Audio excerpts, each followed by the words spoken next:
Hi, in this tutorial I'm going to show you how to find and replace text in LibreOffice Writer document. So if you want to do it, first we need to click Ctrl A, or we need to select all text, and now we need to go to Edit and we need to go to Find and Replace, or we can use this shortcut from our keyboard. So I click here, and now on the Find field we need to type the text that we want to find. For example, I type here 2, and then I would like to replace it with 3. Okay, so I will maybe change position of this window to the left side, and now we can click Find All. How you see, we have here two results, so we can select here Replace to replace first result to 3, or we can click Replace All, then every result will be replaced to 3.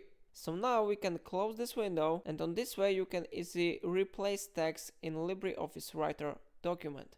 So it's all for today. If I helped you to use it, remember to like this tutorial and subscribe my channel, and please let me know in comment if it solved your problem.